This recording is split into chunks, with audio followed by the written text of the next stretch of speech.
Ito guys, morning guys. Dito naman tayo sa Kayuparan. Sabi nga sa salita ng Ilonggo, Kayuparan. Ayan o. Nakain muna kami ni Dave. Almusal. Kasi ayan.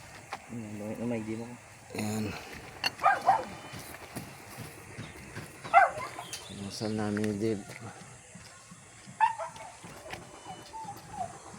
So, nakapag-ukay na kami kunti kasi sobrang init.